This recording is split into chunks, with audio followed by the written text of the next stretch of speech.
جو ہم نے تمہیں رزق دیا ہے اس کی کیا وضاحت ہے؟ یا ایھا الذین آمنو، اے لوگوں جنہوں نے اللہ تعالیٰ اور اس کے رسول کی تصدیق کی، انفقوا مما رزقناکم، اس میں سے خرچ کرو جو ہم نے تمہیں دیا ہے۔ اللہ تعالیٰ نے مومنوں کو ایمان کا تقاضا پورا کرنے کا حکم دیا ہے کہ اس رزق میں سے خرچ کرو جو ہم نے تمہیں دیا ہے، ہمارے دیے ہوئے رزق میں سے خرچ کرو۔ یہ اللہ تعالیٰ کا احسان ہے کہ اس نے صدقے کو ہمارے لیے ثواب کا ذریعہ بنایا۔ من قبل ان یأتی یوم لا بیع فیہ ولا حلۃ ولا شفاعہ، اس سے پہلے کہ وہ دن آئے جس میں کوئی نہ تجارت ہوگی، نہ کوئی دوستی اور نہ کوئی سفارش۔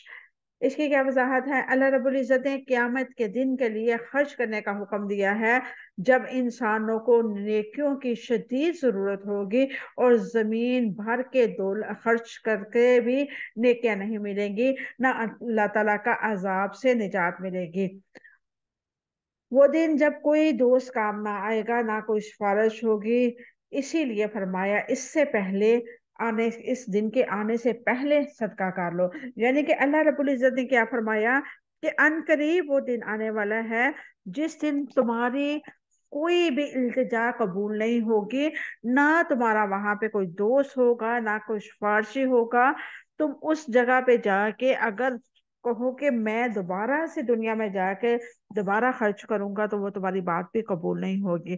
ابھی وقت ہے، ابھی اپنے لیے آنے والی زندگی کے لیے اپنے لیے ذخیرہ اکٹھا کر لو، کیونکہ یہ جو زندگی ہے یہ تو عارضی ہے، ایک نہ ایک دن ختم ہو جانی ہے، اور آخرت کی جو زندگی ہے وہ ہمیشگی کی زندگی ہے۔ اور عقل مند انسان، سمجھدار انسان وہی ہے جو اپنی آخرت کو سنوار لے اور اپنے لیے اتنا ذخیرہ اکٹھا کر لے کہ روز قیامت اس کو جب کوئی سایہ نہیں ہوگا، وہ اپنے لیے سایہ کا انتظام یہاں پہ اس دنیا سے کر کے جائے۔ یہ امتحان کی جگہ ہے، اگر ہم اپنے امتحان کو پوری تیاری کے ساتھ نہیں کریں گے تو آخرت میں ہمیں کیا ہوگا؟ ہمیں ناکامی ہوگی۔ تو اللہ رب العزت نے اتنا خوبصورت ہمیں سلیبس دیا ہے، اس قدر خوبصورت ہمارا سلیبس ہے کہ جب ہم پڑھیں گے، اس پہ عمل کریں گے، تو ہو ہی نہیں سکتا کہ ہم فیل ہوں یا اللہ رب العزت ہمارے مارکس کاٹے، کیونکہ یہ سلیبس ہی ہماری زندگی کا کل سرمایہ ہے۔ اگر ہم اس سلیبس کو اپنے سینوں میں محفوظ کریں گے، اس سلیبس پہ چلتے ہوئے، اس پہ عمل کرتے ہوئے اپنے امتحان کی تیاری کریں گے، تو انشاءاللہ اللہ رب العزت ہمیں ضرور A+ گریڈ میں پاس کرے گا انشاءاللہ تعالی۔ ولا شفاعت، نہ کوئی سفارش ہوگی۔ قرآن حکیم نے شفاعت کی نفی کیوں کی ہے؟ قرآن حکیم میں ایک جگہ بھی شفاعت کی تائید نہیں ملتی۔ اس کی وجہ یہ ہے کہ یہودی اور عیسائی جس شفاعت کے قائل تھے، اس کے مطابق یہودی اور عیسائیت قبول کر لینے کے بعد معیت اور ہر گناہ جائز ہے۔ قرآن مجید اس قسم کی شفاعت کی نفی کرتا ہے، البتہ شفاعت ضرور ہوگی۔ اللہ تعالیٰ جس کو اذن دے گا وہ شفاعت کرے گا۔ رسول اللہ صلی اللہ علیہ وسلم بھی پابند صوم و صلات کے مسلمانوں کی شفاعت کریں گے۔ انفاق کے معاملے کو آخرت کے لیے ہولناک منزل کے ساتھ مربوط کرنے کی کیا حکمت ہے؟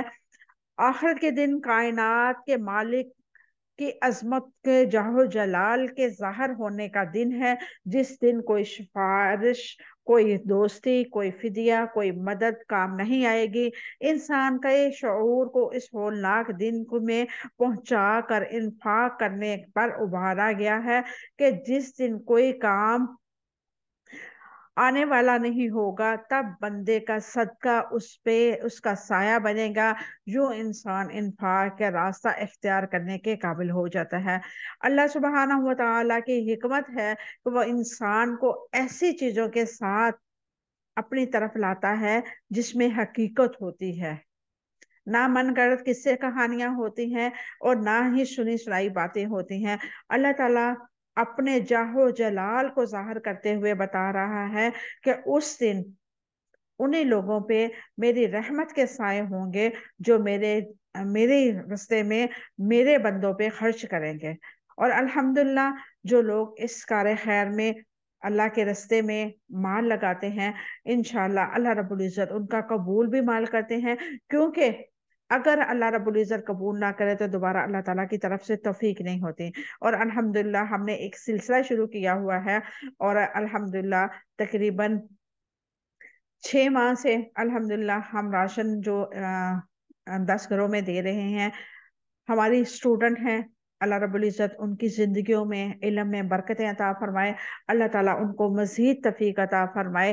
اللہ تعالیٰ نے ہمیں اس کار خیر کے لیے چنا ہے، ہم اللہ تعالیٰ کا جتنا بھی شکر ادا کریں کم ہے۔ اللہ تعالیٰ کے ساتھ ہمارا تعلق اس قدر اس معاملے میں مضبوط ہو جائے کہ اللہ رب العزت ہمیں ہمیشہ کے لیے اس کار خیر کے لیے چنے رکھے، آمین ثم آمین۔ والکافرون هم الظالمون، اور کافر ہی ظالم ہے، اور کافر ہی ظالم ہے۔ اس کی دلیل، اس میں دلیل یہ ہے کہ کافر اپنے نفس پہ ظلم کرتے ہیں۔ ظلم سے مراد حقدار کو اس کا حق نہ دینا، اس چیز کو اس کے مقام سے ہٹا کر دوسری جگہ رکھ دینا ظلم ہے۔ کافروں نے اللہ تعالیٰ کا کفر کیا اور اپنے جیسی مخلوق کی عبادت کی۔ کافروں نے حلال کے بجائے حرام کو اختیار کر کے ظلم کیا۔ کافر خود بھی ہدایت کے راستے سے پر نہیں چلے اور دوسروں کو بھی اس راستے سے روک کر ظلم کیا۔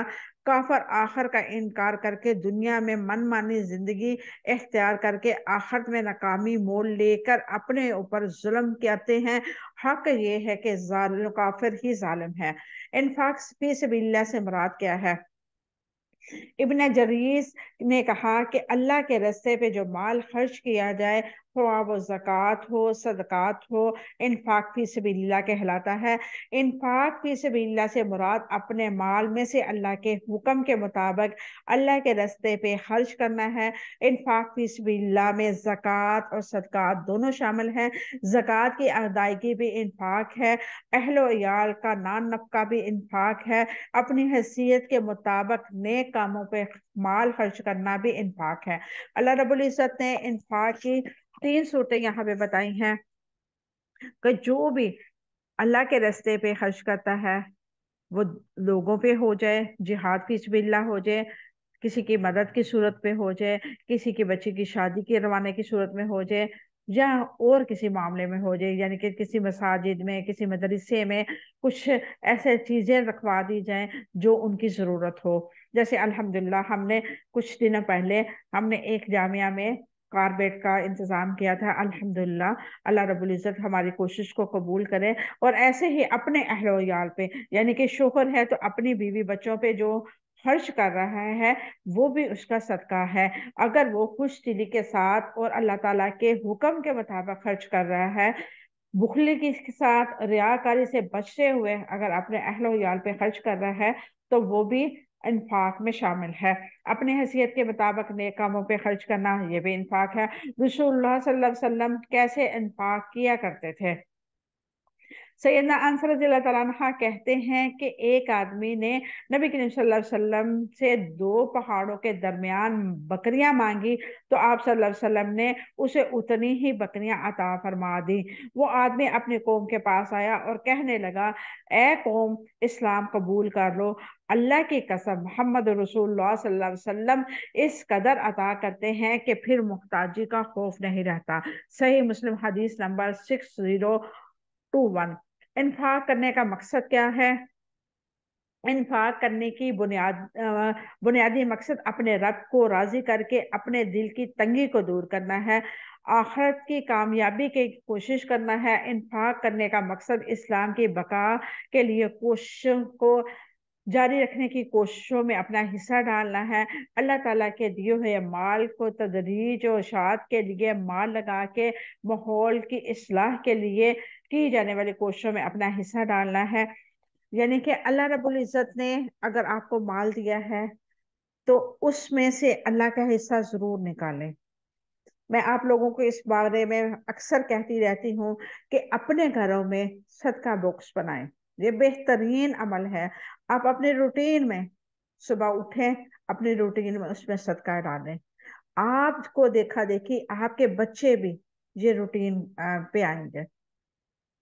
عبدالسلام عیدی اللہ تعالیٰ ان کی قبر پہ کروڑہ رحمت نازل فرمائے، پاکستان میں بہت بڑی ہستی تھی جنہوں نے غریب اور مستحق لوگوں کے لیے بہت کام کیے. ان کے میں ایک کالم پڑھ رہی تھی جس میں انہوں نے اپنی ہسٹری بتائی تھی کہ میں اس فیلڈ میں کیسے آیا. تو انہوں نے وہاں پہ ایک بات لکھی تھی کہ میری ماں جو تھی بچپن میں مجھے خرچ جب دیا کرتی تھی، یعنی کہ پاکٹ منی دیا کرتی تھی روزانہ اسکول جانے کے لیے، تو میری ماں مجھے ایک سکہ دیا کرتی تھی اور ایک سکہ ایکسٹرا دیا کرتی تھی، اور وہ کہا کرتی تھی کہ یہ سکہ جو ہے نا اس بچے کو دینا جس کے پاس یہ سکہ نہ ہو، یعنی کہ سب سے غریب بچہ تو جو ہوگا تمہاری کلاس میں اس کو دینا. تو کہتا ہے یہ جو چیز تھی میرے اندر اس قدر یعنی کہ بیٹھ گئی کہ میں غریبوں کی مدد کر سکتا ہوں. اور عبدالسلام عیدی اللہ تعالیٰ ان کے رحمہ اللہ کی اللہ تعالیٰ قبر پر کروڑہ رحمت نازل فرمائے، انہوں نے سڑکوں پہ بیٹھ کے لوگوں کے لیے ایک طرح کی بھیک مانگی. اور انہوں نے اپنے یعنی کہ ان کی جو فاؤنڈیشن تھی انہوں نے عیدی فاؤنڈیشن کے نام سے پاکستان میں بہت مشہور ہے، بلکہ انٹرنیٹ پہ آپ سرچ کریں گے تو آپ کو ان کے بارے میں بہت کچھ ملے گا الحمدللہ. تو انہوں نے ان کی زندگی جو تھی اتنا سادہ سی تھی، سادہ سا لباس، سادہ سی خوراک، اور انہوں نے چوک چوراہوں پہ بیٹھ کے ایسے بچوں کی تربیت کے لیے پیسے اکٹھے کیے جن کے والدینوں نے ناجائز کہہ لیں یا کسی صورت بھی اپنی اولاد کو اپنے سے دور کر کے ان کے جو جھولے تھے وہاں پہ انہوں نے اپنے باہر جو ہے اپنے ٹرسٹ کے باہر جھولے لگائے ہوئے تھے کہ اپنے بچوں کو مارو نہ، رزق کے ڈر سے اپنے بچوں کو مارو نہیں، ہمیں دے دو ہم پال لیں گے. اور انہوں نے ایسے ایسے بچے پالے کہ جن کو کوڑے کے ڈھیر سے اٹھایا گیا اور ان کو ان کے چہرے جو تھے بلیوں نے اور جانوروں نے نوچے ہوئے تھے. اور ایسے ایسے بچوں کی انہوں نے تربیت فرمائی، اور ایسے لوگوں کے نام ہمیشہ اللہ رب العزت نیک انسانوں کے لسٹ میں شامل رکھتا ہے. تو ایسے اگر اللہ رب العزت نے آپ کو مال دیا ہے تو آپ ضرور لوگوں کی مدد کریں. یہ ایسا عمل ہے جس کے کرنے کے بعد آپ کو دلی سکون ملے گا. ایک تو ہوتا ہے نا ہم عبادت کرتے ہیں وہ ہمارے لیے صرف ہوتی ہے، ہم نماز پڑھتے ہیں وہ ہمارے لیے ہے، ہم حج کرتے ہیں وہ ہمارے لیے ہے، ہم کوئی بھی ایسا عمل کرتے ہیں جو صرف ہمارے لیے. اگر ہم اللہ کے نام پہ اللہ کے بندوں پہ ہم خرچ کریں گے تو وہ کیا ہوگا کہ دوسروں کے لیے ہوگا. اور جو ان کی دعاؤں میں تاثیر ہوتی ہے نا اس کا الگ ہی مزہ ہے. جب ہم کسی کے لیے کچھ کرتے ہیں اور وہ اپنی بے بسی کو سامنے رکھتے ہوئے آنکھوں میں آنسو لے کے ہمارے لیے دعا گو ہوتے ہیں نا، یقین کریں ساری عبادات ایک سائڈ پہ اور وہ دعائیں جو ہیں ان کا میرے خیال میں پلہ باری ضرور ہوتا ہوگا اللہ رب العزت کے ہاں.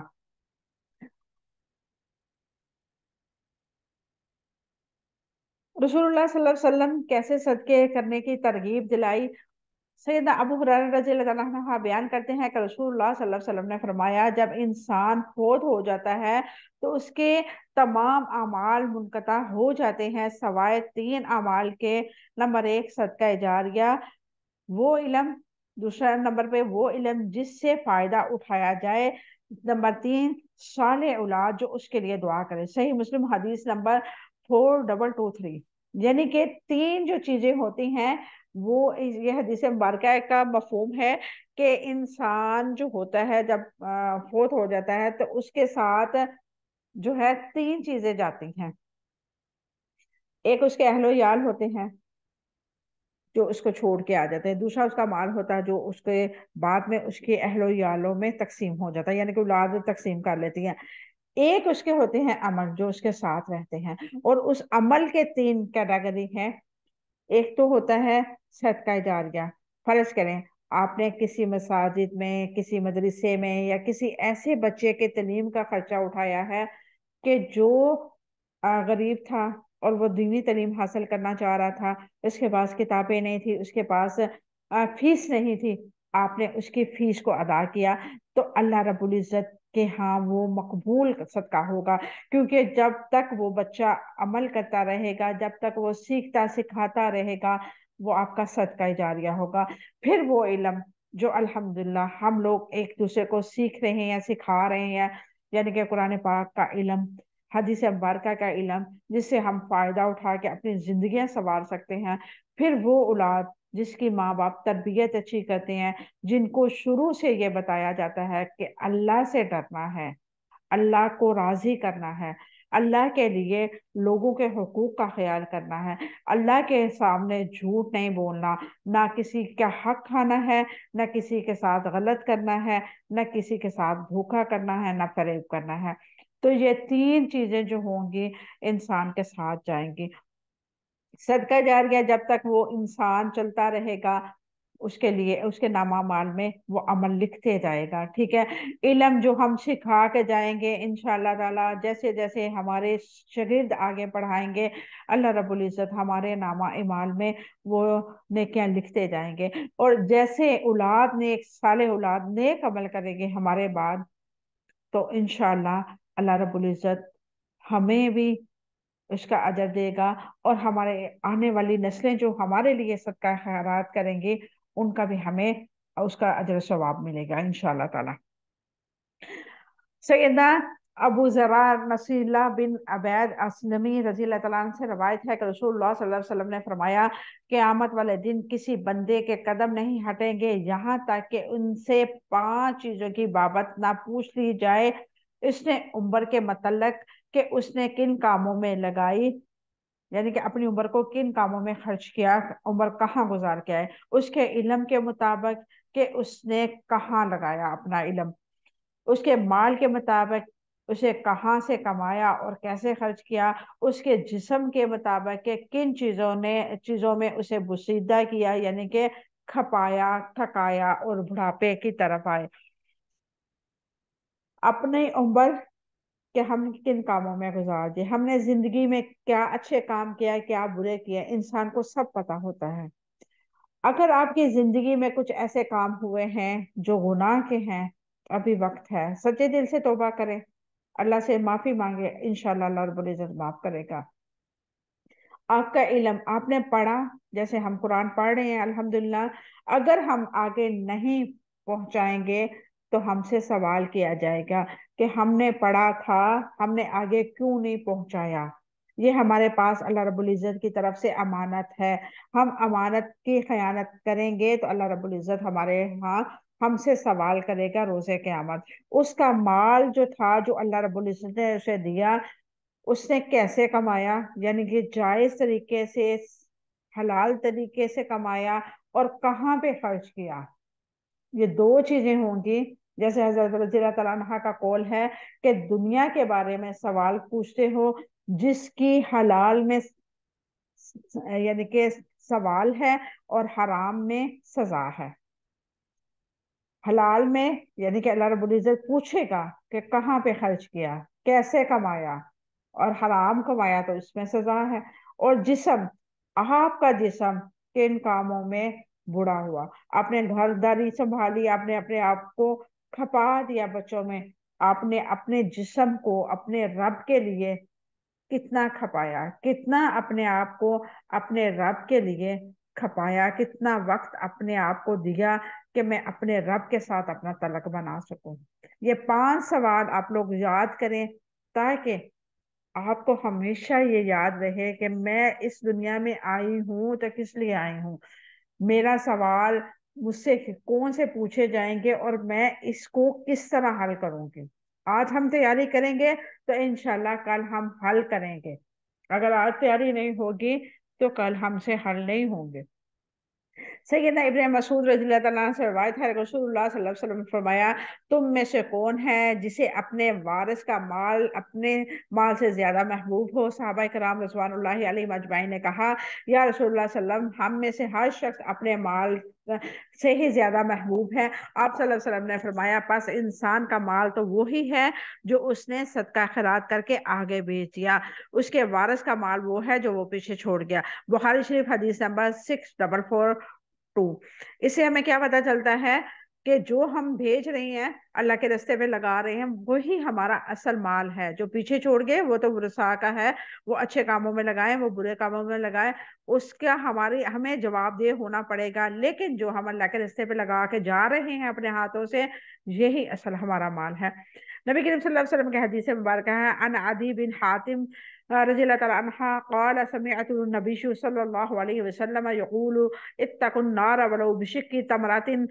سیدنا عادی بن حاتم رضی اللہ تعالیٰ عنہ سے روایت ہے کہ میں نے رسول اللہ صلی اللہ علیہ وسلم کو فرماتے ہوئے سنا, تم آگ سے بچو اگرچہ کھجور کا ایک ٹکڑا ہے. صدقہ کے ساتھ ہی بخاری شریف حدیث نمبر 6023, یہ ہم نے حدیث مبارکہ الحمدللہ پڑھی ہے پہلے بھی. ایک دفعہ نبی کریم صلی اللہ علیہ وسلم نماز کے لیے کھڑے ہوئے, تکبیر ہو چکی تھی, لیکن آپ صلی اللہ علیہ وسلم صحابہ کرام کو وہیں چھوڑ کے گھر تشریف لے گئے. تھوڑی دیر بعد آئے, نماز پڑھائی.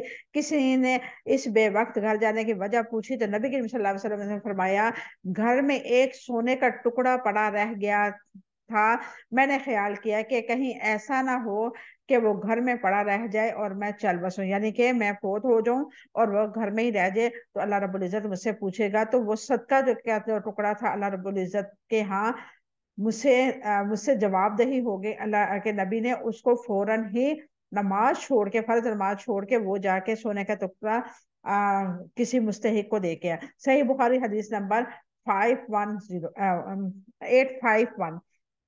اسلام کو اختیار کرتے ہی انفاق صدقہ کرنے کا حکم ملتا ہے. اسلام کو انفاق کی قیمت پر اختیار کرنے کا مطلب کیا ہے؟ اسلام کو انفاق کی قیمت پر اختیار کرنے کا مطلب یہ ہے کہ انفاق کرنے والا اسلام سے مخلص اور اسلام کے معاملے میں سنجیدہ ہے.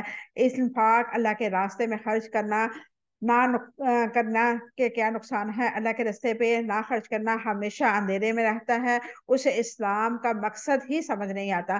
اللہ تعالیٰ کی راہ میں خرچ نہ کرنے والا شیطان بہکا کے اسے اپنے راستے پہ چلاتا ہے جس کی آخر منزل جہنم ہے.